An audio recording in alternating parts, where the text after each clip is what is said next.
Bonjour et bienvenue à chacune et à chacun pour ce nouveau moment de culte en vidéo. Aujourd'hui, les textes que nous allons entendre vont nous parler du baptême, non pas comme du baptême comme d'un mémorial, d'un vieux souvenir de ce que nous aurions pu vivre un jour, mais du baptême comme cet événement que nous revivons tous les jours dans la foi. Qu'est-ce que cela veut dire, vivre du baptême aujourd'hui, tous les jours de nos vies? Prions. Seigneur, nous te bénissons parce que tu es là, aujourd'hui, avec nous. Tu étais déjà là avant nous. Ta présence nous invite, ta fidélité nous accueille. Tu nous reçois, tu nous accueilles avec ce que nous sommes, sans autre condition que ce temps que nous mettons à part, pour le silence, pour l'écoute, pour le partage. Unifie nos cœurs, Seigneur, apaise nos pensées. Viens au-dedans de nous pour que ta parole pénètre nos cœurs, qu'elle nous inspire, qu'elle nous donne vie.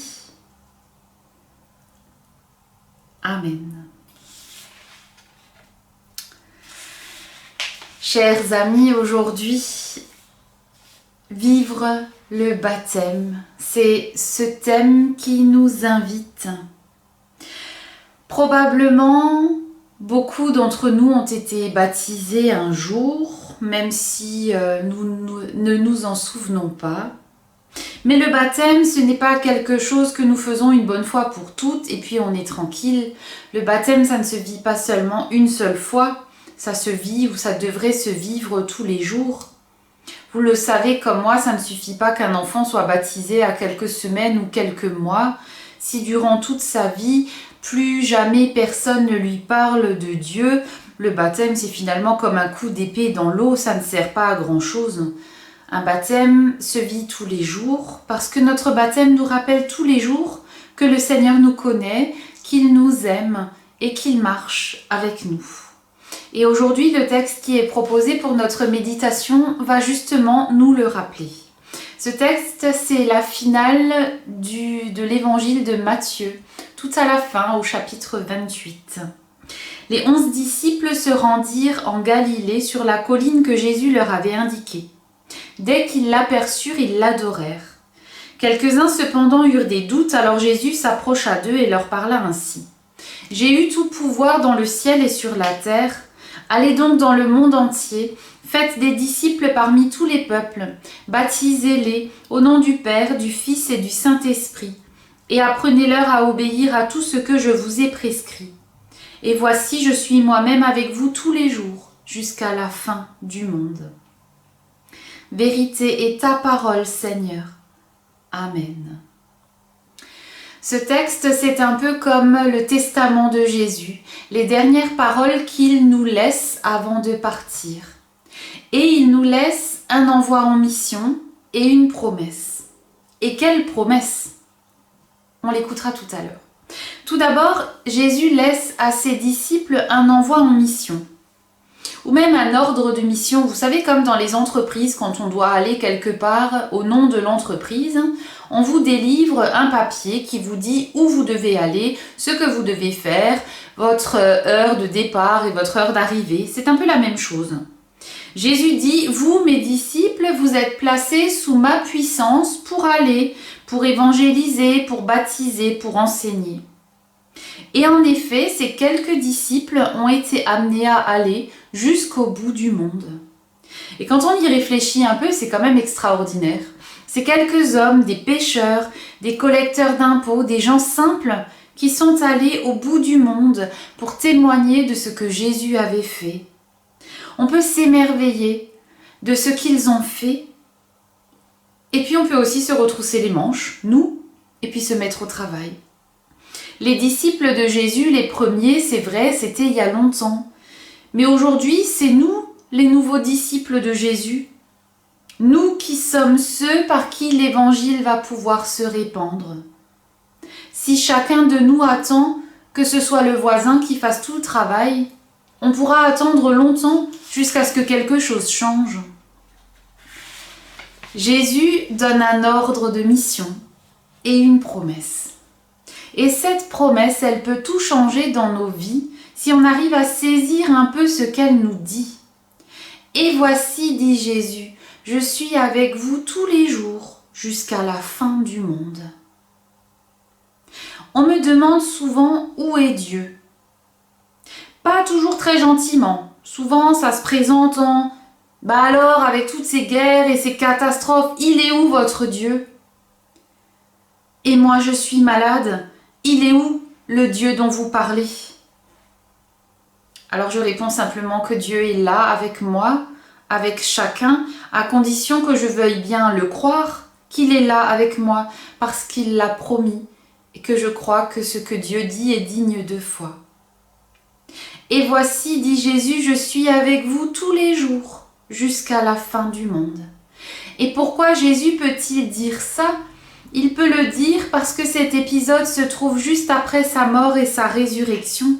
Et c'est bien justement parce qu'il est mort et ressuscité qu'il peut dire « Je suis avec vous tous les jours, jusqu'à la fin du monde », parce qu'il a traversé et vaincu la mort. C'est bien pour ça qu'il peut le dire, qu'il est là avec nous, jusque dans nos impasses, dans nos épreuves, et même jusque dans nos ténèbres. Il est là avec nous. L'évangile de Matthieu nous raconte qu'au moment où Jésus est mort, le rideau du temple s'est déchiré. Le rideau du temple, c'était la séparation entre le lieu où était Dieu et le lieu où étaient les hommes. Et ce symbole de la séparation a été déchiré pour dire que depuis la mort de Jésus, plus rien ne peut nous séparer de Dieu, même pas la mort. Imaginez quelle extraordinaire promesse c'est pour chacun d'entre nous. Et voici, je suis avec vous tous les jours, jusqu'à la fin du monde. Jésus dit « je suis » et pas « je serai ». Quand j'aurai le temps, quand tu auras prié assez fort ou quand tu auras été assez bon, non, je suis avec toi tous les jours. Que tu t'en rendes compte ou pas, que tu me vois ou pas, je suis là. Et voici, dit Jésus, je suis avec vous tous les jours jusqu'à la fin du monde, tous les jours.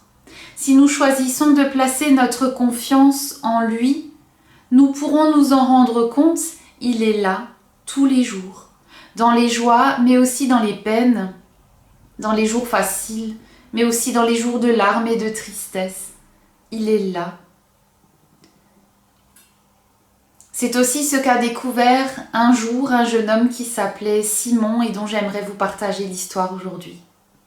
Simon rentrait tous les midis dans l'église de sa cité pour en ressortir presque aussitôt. Alors le concierge a cru bon d'avertir le pasteur. Il y a tout de même le tronc et l'argenterie de la Sainte Seine, on ne sait jamais. Le pasteur a mené sa petite enquête et il a constaté qu'en effet, Simon entrait tous les jours dans l'église et ressortait aussitôt. Alors il a interpellé un jour le jeune homme. « Je ne veux pas déranger, dit Simon, je viens juste prier. »« Prier ? Mais vous entrez et vous ressortez presque tout de suite. Vous ne vous asseyez même pas ?»« Eh bien, dit Simon, c'est que moi, les longues prières, je ne sais pas faire. Alors j'entre, je me contente de dire « Jésus, c'est Simon ». Je reste debout 1 minute et puis je repars. Quelque temps plus tard, le malheureux Simon est victime d'un accident de voiture. Il est conduit au grand hôpital de la ville d'à côté. Il est assez gravement touché. Et puis quelques semaines plus tard, on le rapatrie dans l'hôpital communal. Vous savez, comme autrefois, quand il y avait des salles communes avec plein de malades dans la même pièce. Les occupants n'arrêtent pas de se plaindre, ils ont mal, la nourriture est mauvaise, les infirmières n'ont jamais le temps. Mais au fil des semaines, sans qu'on s'en aperçoive vraiment, l'ambiance a changé. Un jour, une infirmière perçoit même un peu de bonne humeur. « Ah, c'est la faute de Simon, lui explique-t-on. C'est l'un des plus amochés d'entre nous, il souffre beaucoup et pourtant il ne se plaint jamais. Il sourit même, il plaisante parfois. Et comble du comble, il nous encourage alors que nous souffrons moins et nous nous plaignons tout le temps. » L'infirmière s'approche alors du lit de Simon. « Mais vous êtes un miracle, vous. C'est quoi votre secret ?»« Je n'ai aucun mérite, dit Simon. C'est grâce à mon visiteur, il me rend visite tous les jours et c'est lui qui me rend joyeux. » Votre visiteur? Mais personne ne vient jamais. Il vient quand votre visiteur? Eh bien, dit Simon, il vient tous les jours, à midi. Il est debout là près de mon lit. Je le vois, et il me dit, Simon, c'est Jésus. Si dans toutes nos détresses, nos difficultés, comme dans toutes nos joies et nos peines, nous pouvions découvrir que Dieu est là, ça changerait certainement nos vies. Si nous pouvions entendre la voix du Seigneur nous appeler par notre nom et nous dire « Je suis là ». Et voici, je suis avec vous tous les jours, jusqu'à la fin du monde. Un jour, j'ai enterré un monsieur d'un certain âge qui avait reçu ce verset, comme verset de confirmation. Et sa famille m'a raconté une histoire, une belle histoire.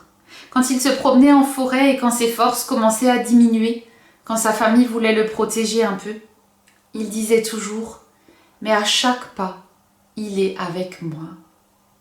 Il avait choisi de marcher et à chaque pas de se rappeler cette présence du Seigneur avec lui. Finalement, c'est une question que j'aimerais nous poser aujourd'hui. Où plaçons-nous notre confiance? Où est notre sécurité? Et finalement, une question encore plus révélatrice de l'essentiel, est-ce que l'objet ou la personne en qui j'ai placé ma confiance résistera à l'épreuve du temps, des souffrances de la vie, à l'épreuve de l'âge et peut-être de la maladie? Nous cherchons tous des sécurités, des assurances. On a tous besoin d'être en sécurité. De nos jours, on peut prendre une assurance pour tout et n'importe quoi. En qui, en quoi plaçons-nous notre sécurité, notre confiance? La gloire, la richesse, la beauté, la réussite, toutes ces choses passeront. Certaines sont déjà passées. Il y a quelques années, quand les banques ont fait faillite aux États-Unis, des milliers d'Américains sont devenus dépressifs parce qu'ils avaient placé toute leur confiance dans leur compte en banque. En qui? En quoi plaçons-nous notre confiance? Puissions-nous la placer dans la seule personne dont la parole est vraiment fiable, en la seule personne dont la solidité et la sécurité tiendront bon quoi qu'il arrive dans nos vies, et cette personne, c'est Jésus, qui nous dit à chacun, à chacune, je suis avec toi tous les jours jusqu'à la fin du monde. Amen. Prions. Seigneur notre Dieu, par notre baptême, tu t'es engagé, tu t'es approché de nous. La promesse de ton Fils nous accompagne. Je suis avec vous tous les jours. Cette parole est pour chacun d'entre nous. Donne-nous de te faire confiance. Apprends-nous à marcher avec toi, afin que la peur ne nous paralyse pas, que le manque de confiance ne nous perde pas. Apprends-nous à te faire confiance pour que nous ne désespérions pas quand la vie devient difficile, quand l'injustice risque de nous rendre amers, pour que nous ne perdions pas courage quand l'attente nous semble insupportable. Reste proche de toutes celles et de tous ceux qui souffrent, qui ont peur de l'avenir, de la maladie, de la mort.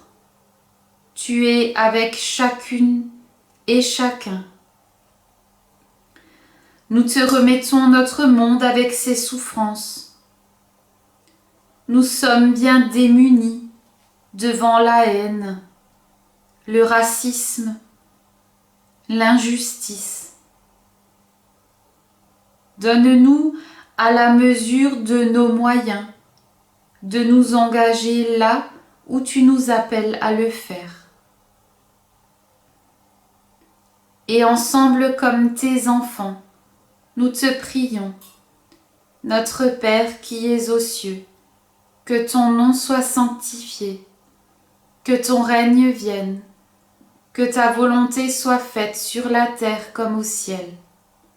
Donne-nous aujourd'hui notre pain de ce jour. Pardonne-nous nos offenses, comme nous pardonnons aussi à ceux qui nous ont offensés. Et ne nous laisse pas entrer en tentation, mais délivre-nous du mal. Car c'est à toi qu'appartiennent le règne, la puissance et la gloire, au siècle des siècles. Amen. Je vous souhaite une belle journée et une belle semaine et que le Seigneur vous bénisse et vous garde. Amen.